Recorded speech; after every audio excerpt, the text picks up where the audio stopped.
മലയാള സിനിമയുടെ എവർഗ്രീൻ ഹീറോയാണ് കുഞ്ചാക്കോ ബോബൻ. അന്നും ഇന്നും മലയാള സിനിമയുടെ റൊമാൻറ്റിക് ഹീറോ.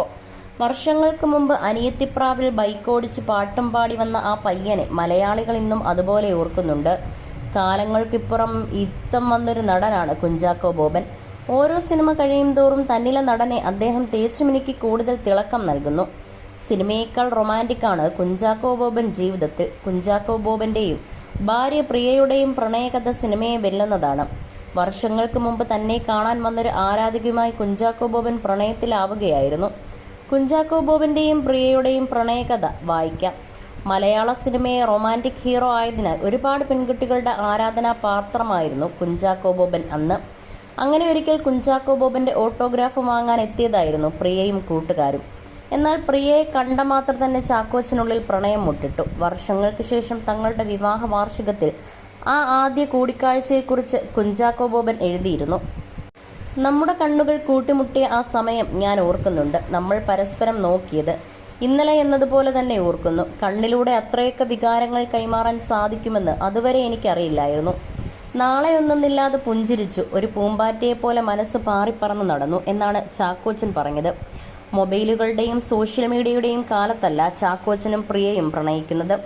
അതിനാൽ ഇരുവരും പരസ്പരം മനസ്സ് കൈമാറിയത് പ്രണയലേഖനങ്ങളിലൂടെയായിരുന്നു. 2021 വാലന്റൈൻസ് ഡേയിൽ താൻ പ്രിയയ്ക്കെഴുതിയ കത്തുകളെക്കുറിച്ച് ചാക്കോച്ചൻ സോഷ്യൽ മീഡിയയിൽ കുറിച്ചിരുന്നു.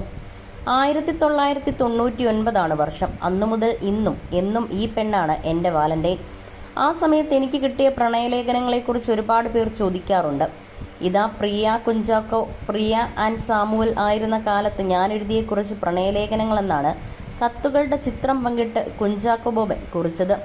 5 വർഷക്കാലത്തെ പ്രണയത്തിന് ശേഷം 2005 കുഞ്ചാക്കോ ബോബനും പ്രിയയും വിവാഹിതരാകുന്നത്.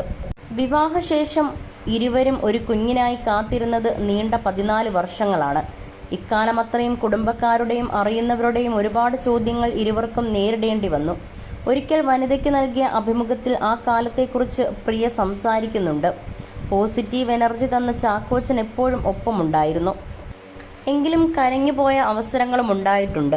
ചില പിറന്നാൾ ആഘോഷങ്ങൾക്ക് പോകുമ്പോൾ മനസ്സിനെ എത്ര ശാന്തമാക്കി വെക്കാൻ ശ്രമിച്ചാലും ചെറിയൊരു സങ്കടച്ചില്ലും മുറിവേൽപ്പിച്ചു തുടങ്ങും.